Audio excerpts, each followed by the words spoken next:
So in talking about how comfort breeds complacency, I also thought it would be helpful if I shared some examples or some context around that. So um, we were told during a place panel by Brian Grubenek about a story of Jesse Itzner and David Goggins. Apparently, Jesse Itzner hired David Goggins to do something. I don't remember the whole context of the story, but like basically to push his mind, because David Goggins does incredible things with his body and has incredible mind control and is not a quitter and has some choice words about people who do quit.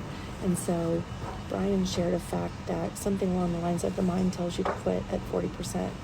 And it really struck me because there's often times when I want to quit and I think I couldn't go any further. Anyway, so the story goes something like this. David Goggins goes to Jesse Itzner's house, and David says, I'll help you, but you have to promise me to do everything I say. And Jesse says, done. So this is the day they're going to start. And Jesse says, okay, well, what do you want to do? And David goes, I don't know, let's go down to the basement, which is where we had his workout stuff, his gym. And so goes downstairs, and Jesse says, okay, what do I do? David goes, okay, let's do some pull-ups. And he goes, just do 20 pull-ups. So Jesse does 20 pull-ups. And then he goes, ooh, I'm tired. And then he goes, ooh, now what do we do? And David says, do it again. So then Jesse does, and Jesse does 10. And then David says, do it again. And this time Jesse can only do 4.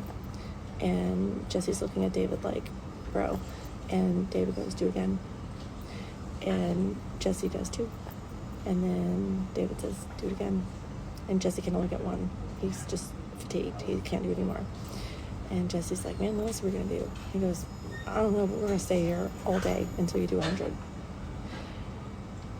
And began to tell him the story of like how the mind tells you that you want to quit at 40, but you actually have so much left in the tank, and you have to train your brain to not believe the little dude in your brain that wants to quit. And so they did. They sat there all day, and eventually Jesse did 100 pull-ups. And what a feat, you know? And I thought to myself, when I was doing 5,000 dials, and I got a couple of hates in the comments, like, no way did you call it? Yes, I did.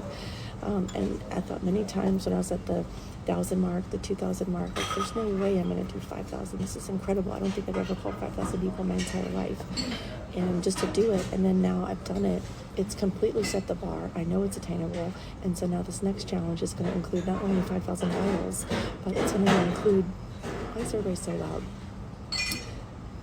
It's going to include 5,000 dials, but it's also going to include like 4 other challenges. That, honestly, if I make the 5,000 dials, those other few things should come by nature of the activities that I'm doing. So anyway, if that helps you, then great.